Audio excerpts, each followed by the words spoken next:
we have our next presenter. Pound for pound, ladies and gentlemen.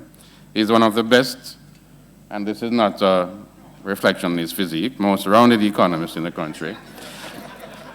Analysts from all across the world listen to him for his take on Jamaica and the Jamaican economy, and he'll be well advised to do the same. Ladies and gentlemen, please welcome my good friend, none other than Mr. Jermaine Burrell. Most people never notice that all them want and need is right in front of them eyes. Want it, not get it. I get it, no want it. Want it, not get it. I get it, no want it. Hi, good afternoon. After that very, I don't know how to put it, introduction, I'd like to let me just press forward with my presentation. So the question that I will be attempting to answer is why the exchange rate is no longer the important indicator and why we should monitor inflation instead. Okay, so the question is, since we're looking at, why inflation shouldn't be the main, why the exchange rate, shouldn't be the main thing that, we spend all of our focus on. The question is, how did we get to the point that the exchange rate became that very important factor that we all would take into account almost every single day? As soon as we heard anything even remotely of concern about it, everybody got a little bit, antsy and that sort of thing. Basically, I'll be taking a historical look at how we really got to this point where the exchange rate became, as I said, so important.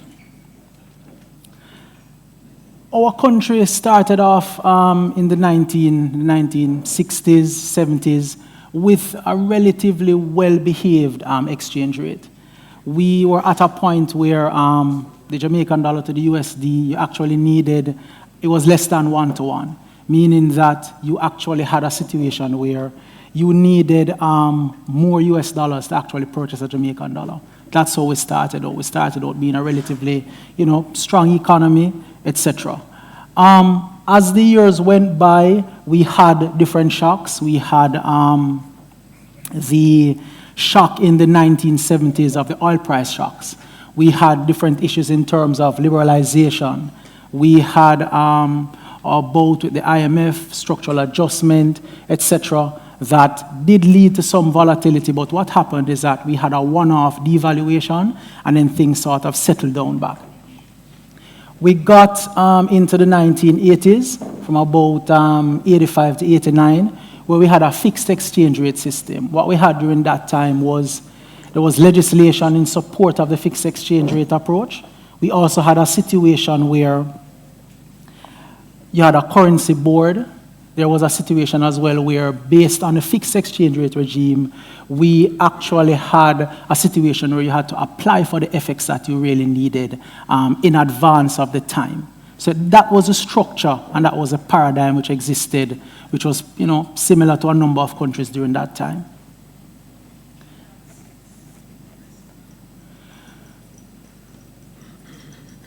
In terms of a look at what things were like historically, what I have here is the performance of the currency from 1971 right up to the present time. And what we have is sort of like those two black dotted lines showing the breaks in terms of the different paradigms. So as I mentioned before, historically, the exchange rate was very well behaved. However, in terms of when we got to about 1989, things started to look a little bit different. From 1989, we had a number of what you would refer to as shocks to the economy. How it really started is that we had liberalization. Not only liberalization of the financial sector, we also had liberalization in terms of business activity. So for example, from a FX perspective, we moved from the fixed exchange rate, as I mentioned before, with the currency board, etc., to a situation where the exchange rate needed to be determined by market factors, that is, factors of demand and supply. We also had a situation where, from a business perspective, you had companies in Jamaica that operated under a system where they were protected by tariffs, they were protected by quotas. Tariffs would refer to increased taxes on imported items. Quotas would refer to like a restriction on the actual quantity, meaning the amount that can actually be brought into the country. So we effectively operated under a situation where you had a level of protectionism for domestic businesses. And we effectively moved away from that in the 1989 period to, as I said, a more liberalized economy. Now, when we moved into that more liberalized economy, there was a lot of volatility. As I said before, protectionist economy, all of a sudden now there's competition. Imports are coming in that are cheaper, some of them of less quality, but nonetheless, it represented something new for a number of individuals. What this would mean is that you have competition, and from a competition perspective, if you were in a protected economy before and operating under protective measures, now you're being basically exposed to cheaper imports, then the problem is that profitability would take a hit, your revenue would definitely take a hit, and a number of companies started to think about whether or not it was viable to continue to operate in Jamaica. We also had a system where, as I said before, the foreign exchange rate is now determined by market factors of demand and supply. So as these companies started reporting lower profitability, some of them decided to move out. When you have companies moving out, reduced profitability, you have job losses. Job losses now would lead to a situation where you have lower economic growth. The FX challenge now became a definite issue. You have less earnings coming in from these larger companies who would also be doing some exports, and they had more importation of commodities, so greater demand for USD locally, and that sort of led to different shortages. Now, if you're in an economy where there are job losses, there is increased demand for US dollars, the monetary authorities have to respond. So if there is increased FX devaluation, then normally, or the response that we would see is one where you have higher interest rates. Because what you want is a situation where the higher interest rates would actually compensate you for the increased FX devaluation. Now, with this happening, you had higher interest rates in an environment where you had borrowing, you had different entities that weren't necessarily following the best business practices during that time, and you had a very, what we'd call a caustic economic environment. So that really led to FinSAC, the financial sector adjustment company. You had a lot of issues in terms of companies closing down, etc. So that was the historical paradigm at the time. And what is most important from the perspective of the Jamaican? The average Jamaican is looking and seeing economic growth declining. He's seeing where businesses are closing down. So his way of making sense of all of this would basically be to look at the simplest variable that he sees. He's coming from a period where the exchange rate is stable. He's seen where the dollar is basically 550 to 1 almost for a number of years, and all of a sudden now the dollar is moving up and down. So from his perspective, he would say, listen, the major factor that I see changing is the exchange rate. That's the easiest way for him to look at it. He would also be exposed to remittances. In a remittance situation, you will go somewhere one day and you're able to get $100. The next day, you're able to get $120 for argument's sake. He would look and say to himself, hold on, what about the flip side?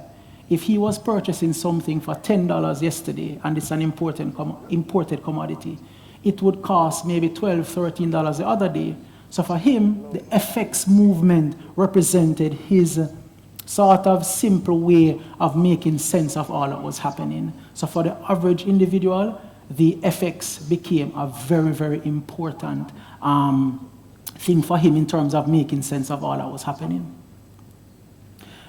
So we moved, therefore, from a situation of stability in the 70s, 80s, in terms of the FX, to one where, as I said, with FinSac, we had a high debt burden, because with FinSac and the businesses closing down, the government had to take on some of the debt of the country, and that sort of ballooned the debt to GDP ratio out of control. We moved on to a situation of high spending, and spending more than we were earning. So persistent and high fiscal deficits became an issue. As I said before, a number of companies were closing down, moving to other areas. You had the garment or free zone entities moving on to other countries where the labor laws were less stringent, where they could basically benefit from lower cost. So that was also a movement out. So we had a massive situation of higher unemployment as well as weak economic growth. High inflation came as well, because once there are shocks from an international perspective and higher prices, you just have to accept the prices, because they are the prices of imported commodities. You can't do much about it. And that basically was underpinned by the currency volatility, as I said before.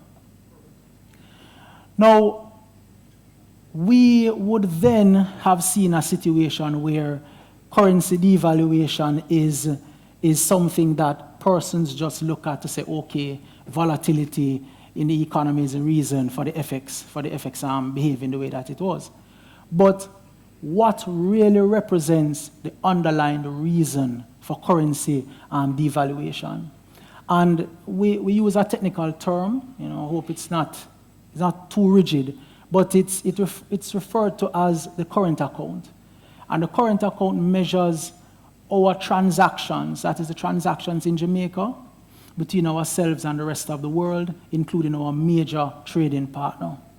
Now, if we are a country that is in a position where we are actually not producing as much as we are importing, then what we become a net borrower, to the rest of the world, because we're not producing as much. So therefore, our exports aren't earning as much as how, when you look at the flip side from the importation perspective. So we're importing and demanding US dollars much more than the amount that we are actually earning from our exports. So we end up becoming what is referred to as a net borrower from the rest of the world. Since 1989, and I'll show you the graph next, since 1989 right up to about 2012, that graph shows you the current account deficit that we were running consistently. So if you look at that red line, the trend line, you'll realize that between 1989 right up to 2012, we had on average more and more negative, so to speak, to use it in a simplistic manner. We had a relatively larger and larger current account deficit being run, so therefore we were what you'd call a larger and larger net borrower of FX from the rest of the world. And this is the most important variable when you're looking at currency devaluation. Are you a consistent net earner of foreign exchange, or are you a consistent net borrower of foreign exchange? And in our case, we weren't earning enough FX, so we essentially were a net borrower of foreign exchange. Now, given this shift in the economic paradigm, right? Different aspects of the economy would operate in different ways.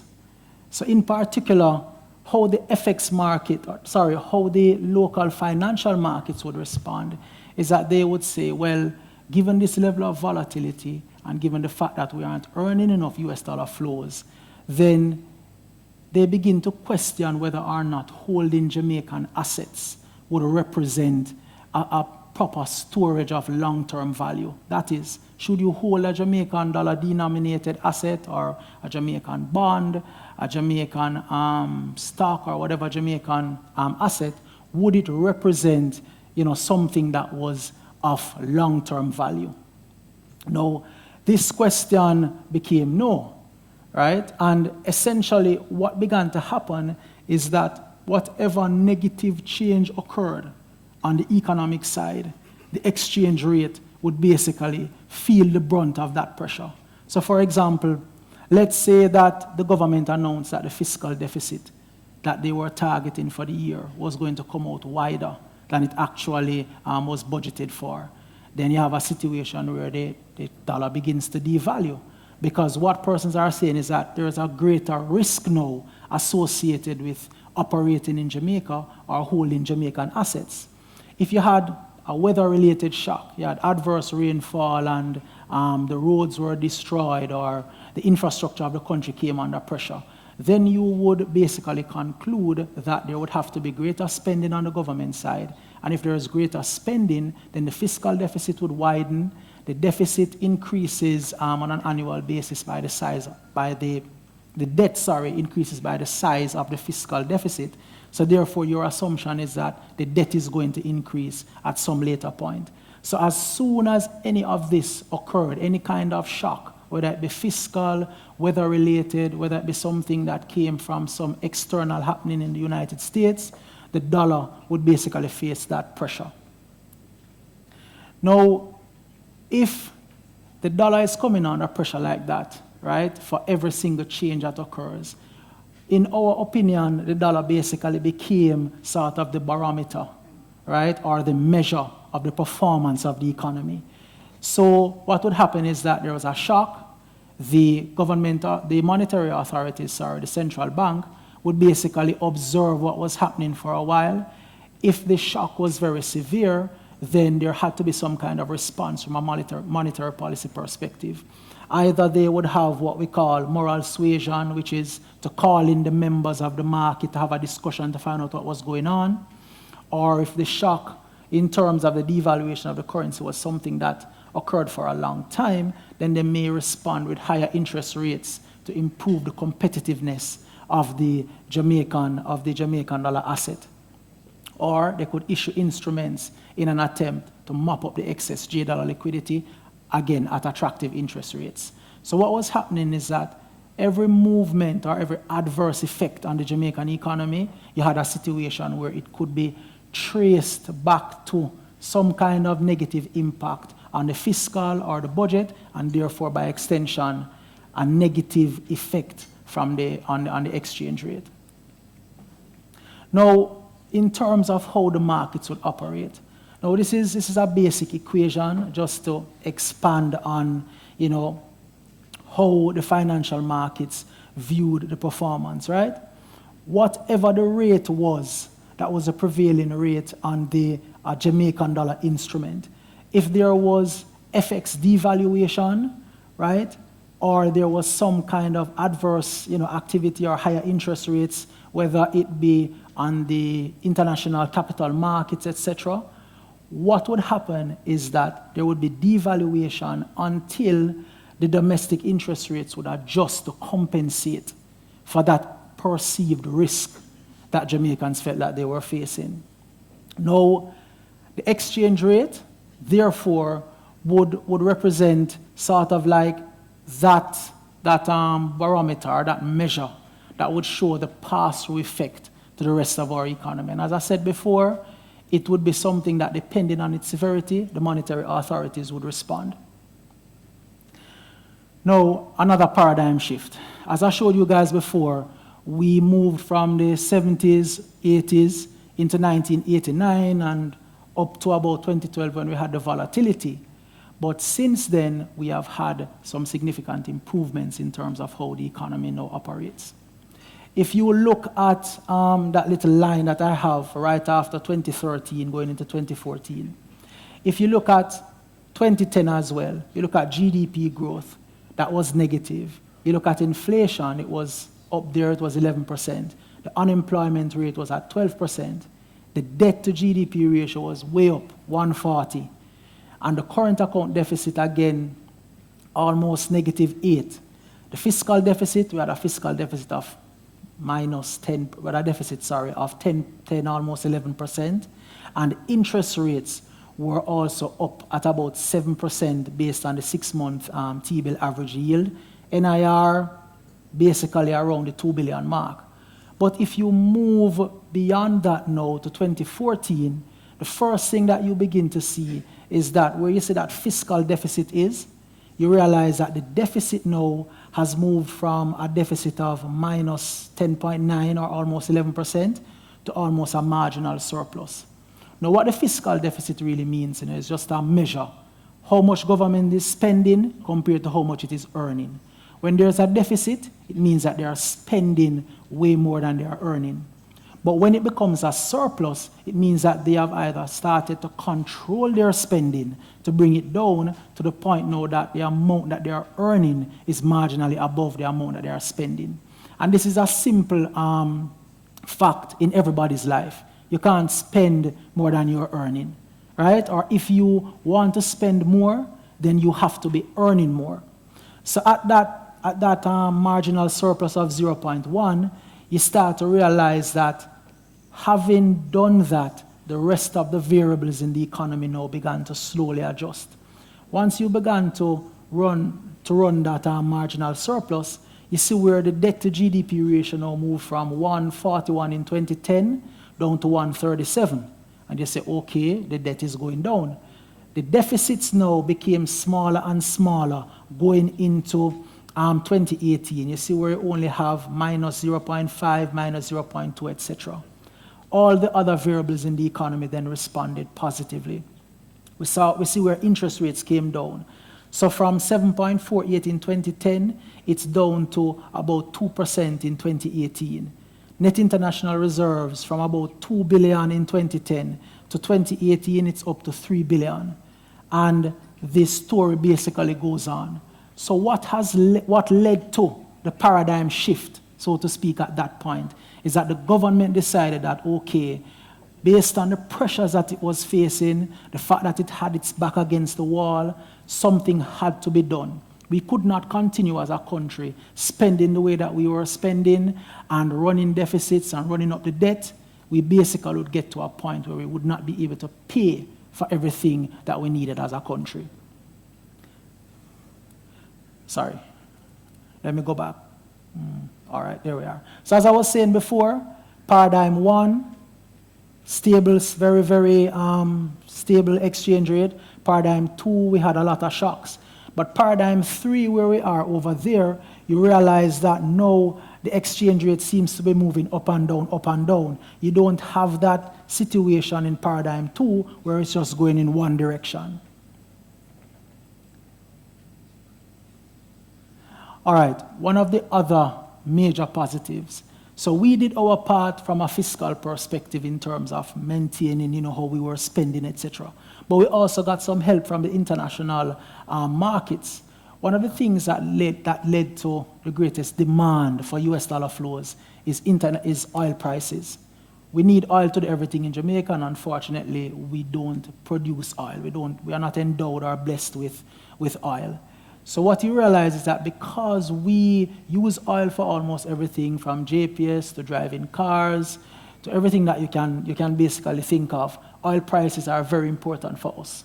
So if you look at that spike that you see in about 2007, 2008, that's where we had a lot of the challenges in terms of finding FX. There was a fall off where we had the global crisis with Lehman. Then oil prices went back up, but then in about 2014 it fell off again. And this produced somewhat of a reprieve for us in terms of the US dollars that we would need to purchase external goods and basically external goods and services. As it stands now, it's about at $53, which is a major positive for us from the perspective of demand for US dollars.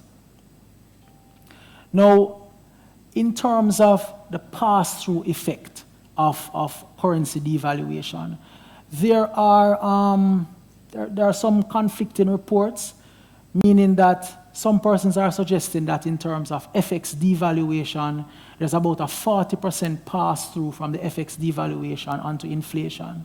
Some other reports are suggesting, some other research papers are suggesting that it's much lower. For us and what we are seeing in the financial sector, our opinion is that the pass-through effect from devaluation onto inflation is actually much lower. And for us, we believe that the major economic variable that has adjusted to improve that is the interest rate. Because interest rates have come off, what we're seeing now is that domestic businesses are able to access credit more. So for example, at an interest rate of 25–30%, it would be very difficult for you to borrow from a financial institution, then use that to pump into your business, earn, and to be able to pay back the loan. However, when interest rates now have fallen to almost 8% on some loans, some 9%, that represents something now that is a significant positive for businesses because they're able to borrow. They're able to borrow, be able to invest in production. So what we have now is a situation where more domestic businesses have decided, okay, it makes sense to borrow and to invest in domestic production, and therefore the importance of our domestic economy is beginning to slowly move along. Persons will argue that the SMEs aren't getting enough of the loanable funds. Yes, that's probably true, and it needs to be improved, but the reality is that small and medium-sized enterprises now have access to credit or access to loans at much lower rates than they had before, and we're beginning to see where the domestic economy and domestic factors now have become much more important than that the heavy dependence as we had before on imports. The import dependence is still there, but it's slowly being replaced. And if you realize from looking back at the different paradigms, most of those paradigms were like 30 years. So we're at the point now where we're starting the process of getting domestic businesses becoming more important to the Jamaican economy. As I said before, from the perspective of interest rates, domestic economic activity, and we need to bear in mind that when we look at FX devaluation and its pass-through effect to inflation. Remember that not everybody in Jamaica lives in the Kingston metropolitan region. There are rural parishes, there are persons that they don't go to the supermarket necessarily, and they're not exposed to all of this imported commodity. Sometimes they literally eat what they grow and grow what they eat, or they go to the domestic market. So domestic prices for those individuals is much more important than imported commodities. And as I said before, because domestic businesses are now able to access credit, they can more take part in the economic activity that's going on in the country. Now, if that is the case, right, and we are seeing where the government has decided to do a lot more. They had help in terms of the IMF. They had what we call JDX and NDX, where they basically restructured their debt. What we have now is a situation where the financial market entities have switched in terms of how they now operate. So in the past, what used to happen is that there was a heavy dependence on government of Jamaica debt. What they would do is just to wait and see what the fiscal deficit came out to be. If the deficit came out to, let's say, 5%, or the budget target was 5%, all that would happen is that the financial entities would know that, okay, this is the amount of money that would be coming out in terms of new debt instruments. But given that the government now is running a fiscal surplus to a marginal deficit, what's happening is that the government isn't borrowing that more, and there isn't that great issuance of financial sector instruments, to the financial sector. So what we're seeing now is a situation where money is coming back in, interest rates are going down, so financial sector entities are looking to lend more of that money to the domestic economy. As this becomes more and more of a factor, and as it stretches out longer and longer, what we're seeing now is that currency depreciation and basically its impact on the fiscal numbers, that isn't so much of an important thing. It remains important, but it's not the primary thing now. Because what we're seeing is that probably get ahead of myself. Yes. What we're seeing now is that the way that companies operate, financial sector companies operate, is different. What we're doing now is that we're focusing on different types of loans, whether it be structured loans, whether it be syndicated loans. We're looking at improving the suite, so to speak, of instruments that we offer to our clients.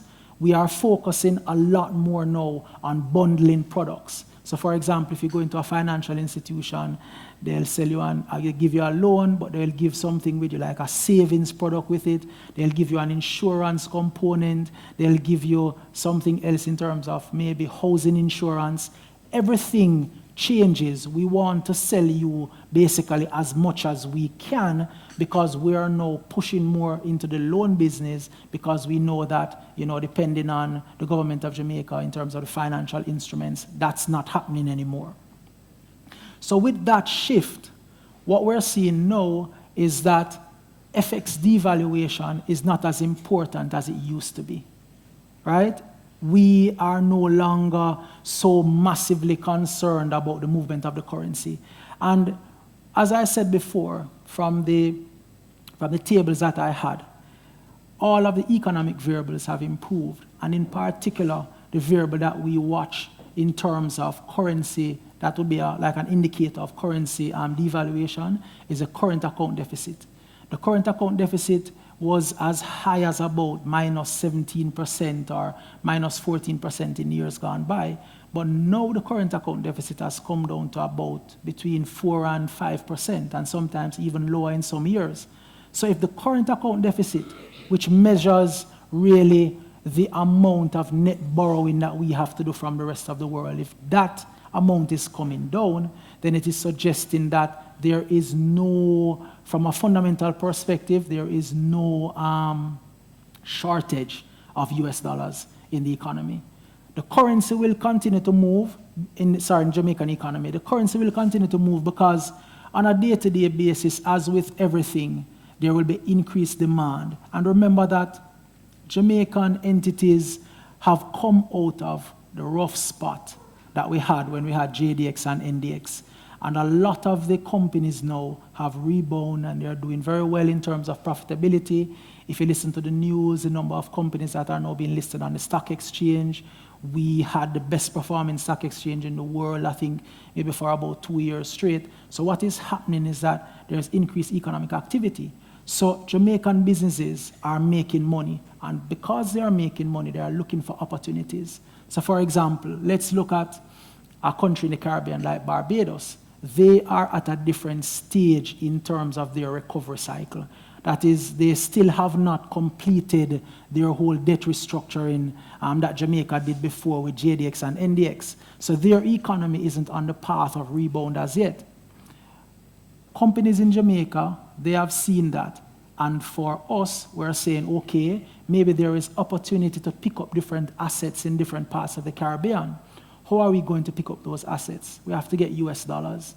And that demand now is what you might see in the market in terms of us trying to pick up US dollar flows to purchase other assets. So in Barbados, Trinidad is also having a bit of an issue in terms of, higher debt, etc. So we're looking throughout the rest of the Caribbean for different opportunities in parts of Latin America. And remember that the currency of business is really the US dollar. So if we need to do something outside, we're going to come to the local market and we're going to look to pick up US dollar flows. That will explain some of when the exchange rate begins to devalue. But as soon as the entity now picks up the sort of US dollar flows that it needs, you find that the currency just adjusts back down because, as I said before, there is no shortage of US dollars from the perspective of looking at the current account. So the up and down volatility is primarily because entities in Jamaica are looking to pick up other assets outside of Jamaica. They're looking for opportunities.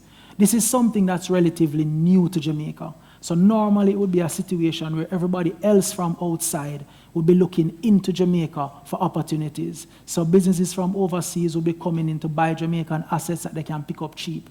But because we have done, the tough thing, which is two political parties back to back made some tough decisions. The first political party decided that we can't continue like this.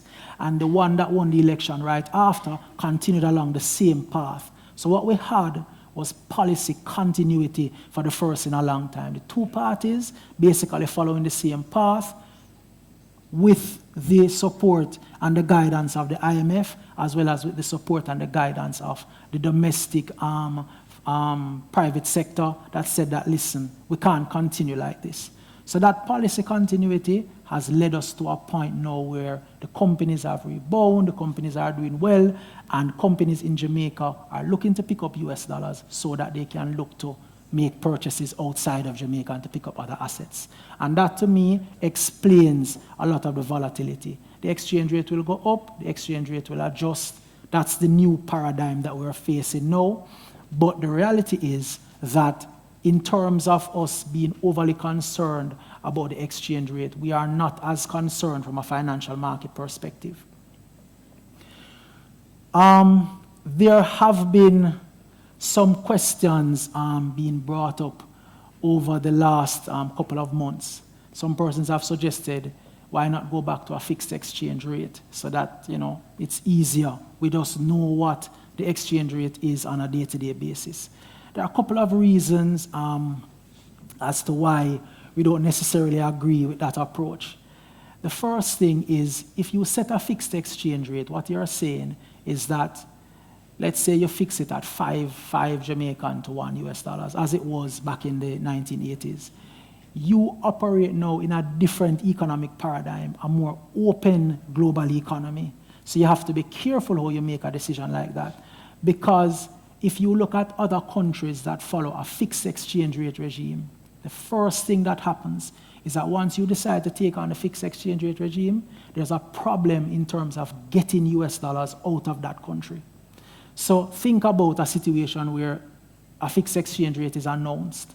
Persons would begin to say, hold on, based on the experience of, let's say, a country like Barbados, or maybe a country like Trinidad, where it's not a fixed exchange rate, but it operates within a very narrow band, so it's almost as if it's fixed. One of the greatest challenges that you have is in terms of getting money out of that economy. So let's say that that occurs in Jamaica. One of the risks that you run is that persons may decide that, wait, I don't want my money to remain here because there may be a problem for me to get it out. Now remember that money can leave the country for any reason. There might be some persons who are affluent who have decided that, you know what, I have somebody overseas that I'm sending to an overseas university to get a nice scholarship, and I want to get some US dollars to them. That becomes a problem. If you want to deal with business, some kind of business overseas, and you need to travel, you need to get US dollars to take the plane to go overseas, you have a problem because you can't just get US dollars readily. So this sort of creates a different paradigm with a lot of problems. Remember also that back in the 80s, you had a fixed exchange rate, but you also had a situation where you had a parallel exchange rate, or persons would refer to it as a black market. So that sort of issue now would develop.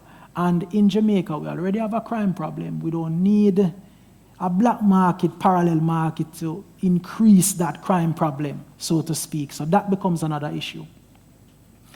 If you notice before, we spoke to the flexibility of the currency. That is, sometimes things happen in the international marketplace and the exchange rate responds.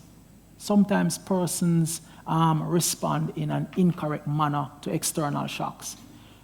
The exchange rate is that sort of barometer, that measure, which allows the economy to basically absorb the shock without you having to respond in terms of a policy action from your monetary authorities.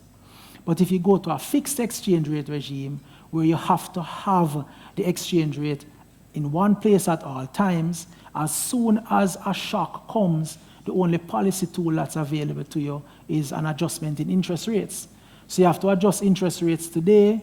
If the pressure on the exchange rate is not there tomorrow, you have to adjust interest rates the other direction. So it means that from an interest rate perspective, you keep seeing up and down movements in interest rates. So it really gets to the point where it doesn't mean that much to you.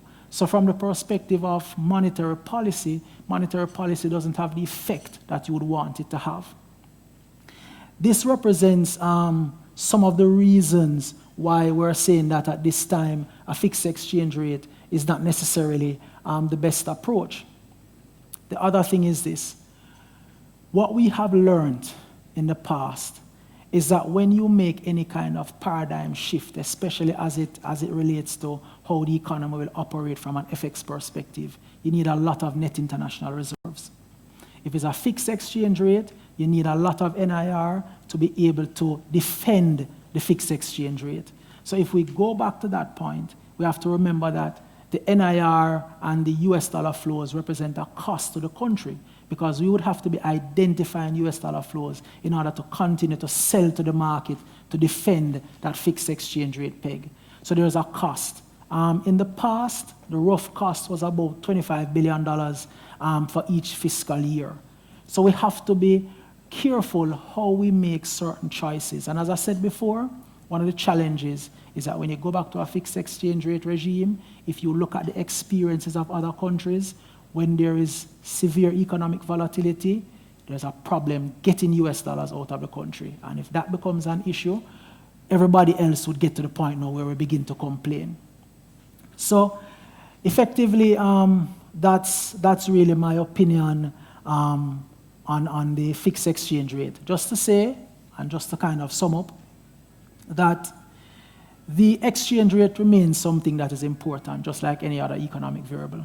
But because the government of Jamaica has adjusted its fiscal stance, it's now running a prudent sort of fiscal management program where the fiscal deficit is narrow, not as wide as it had in previous time periods. The good thing again is policy continuity, both governments following the same path with the help of the IMF.